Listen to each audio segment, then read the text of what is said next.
غزہ کی پٹی میں جمعرات کے روز اسرائیلی حملوں میں کم از کم 50 فلسطینی ہلاک اور متعدد زخمی ہو گئے ہیں۔ غزہ کے شمالی علاقے جبالیہ کے بازار میں ایک پولیس اسٹیشن پر میزائل حملے کے نتیجے میں 9 افراد ہلاک ہوئے ہیں۔ اسرائیلی دفاعی افواج یعنی IDF نے کہا ہے کہ انہوں نے جبالیہ میں حماس اور اس کے اتحادی فلسطینی اسلامی جہاد کے کمانڈ اینڈ کنٹرول سینٹر کو نشانہ بنایا، جسے حملوں کی منصوبہ بندی کے لیے استعمال کیا جا رہا تھا۔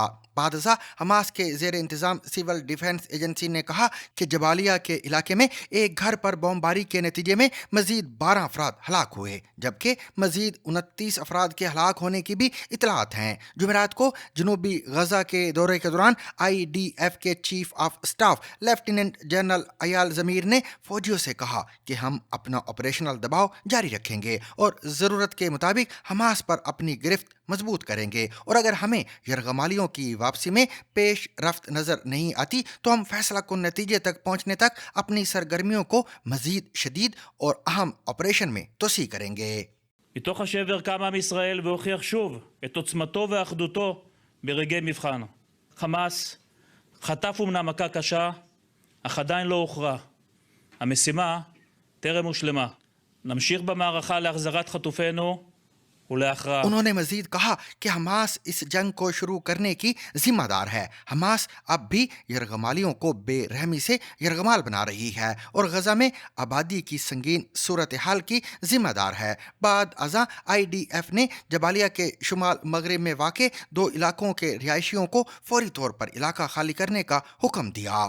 دوسری جانب جمعرات کو ایک اور واقعے میں IDF نے اعتراف کیا کہ اسرائیلی ٹینکوں کی گولہ باری میں اقوام متحدہ کے لیے کام کرنے والے بلغاریہ کے ایک اہلکار کو ہلاک اور 5 دیگر افراد کو زخمی کیا گیا ہے۔ تاہم IDF نے ابتدائی طور پر وسطی غزہ کے قصبے دیر البلاح میں اقوام متحدہ کے گیسٹ ہاؤس پر حملے کی ذمہ داری قبول کرنے سے انکار کیا تھا۔ غزہ کی حماس کے زیر انتظام وزارت صحت نے جمعرات کی صبح کہا کہ 2 ماہ سے جاری جنگ بندی کے خاتمے کے بعد 18 مارچ کو اسرائیل کی جانب سے غزہ پر دوبارہ حملے شروع کرنے کے بعد سے اب تک کم از کم 1978 افراد ہلاک ہو چکے ہیں۔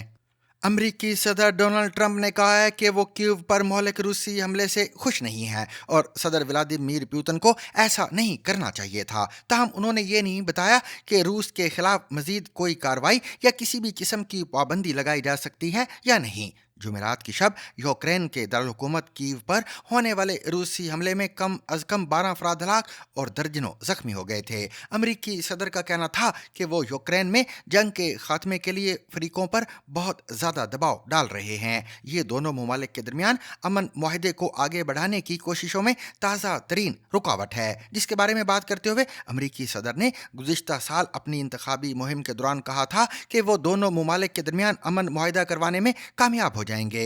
روسی صدر ولادیمیر پوتن کو تنقید کا نشانہ بناتے ہوئے ٹرمپ نے ٹروتھ سوشل پر ایک پوسٹ میں لکھا کہ یہ سب ضروری نہیں تھا اور نہ ہی یہ کوئی مناسب وقت ہے۔ ولادیمیر رک جائیں۔ یہ حملہ ایک ایسے وقت میں ہوا ہے جب یوکرین اور صدر ولادیمیر زیلنسکی پر دباؤ بڑھ رہا ہے کہ وہ امن معاہدے کے حصے کے طور پر اپنی ہی سرزمین پر روسی قبضے کو قبول کریں۔ جمعرات کے روز ٹرمپ ناروے کے وزیر اعظم جونس گارسٹرے کے ہمراہ وائٹ ہاؤس میں موجود تھے، جہاں ان کا کہنا تھا کہ ہماری ہمدردی کسی ایک کے لیے بھی نہیں ہے، ہمیں فکر بس جانوں کے ضیاع کی ہے۔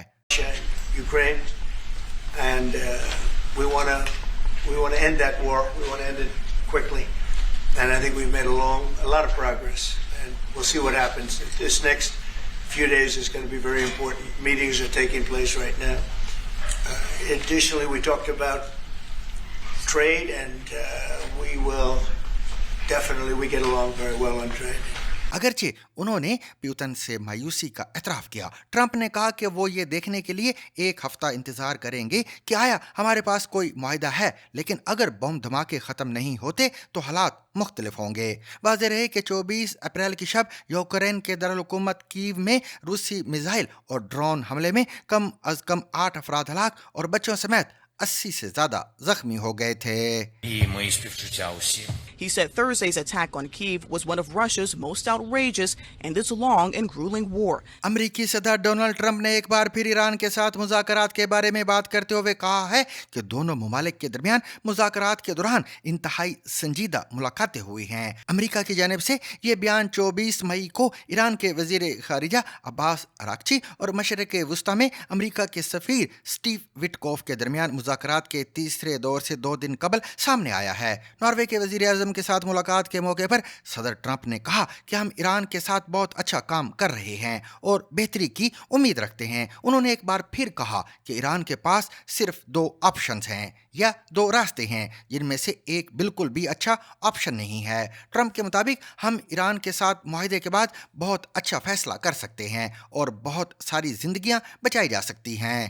Marco just mentioned something that maybe we should talk about for just a second, if we could, Mr. Prime Minister. And you're involved in it too, because you've been involved in the world and peace. But I think we're doing very well with respect to Iran, and we're having very serious meetings. And there are only 2 options, and the one option is not a good option. It's not a good option at all. And I think we're doing very well on an agreement with Iran. But that one, we're doing a lot of things, I will say, but that one is well on its way. We could have a very, very good decision, and a lot of lives will be saved.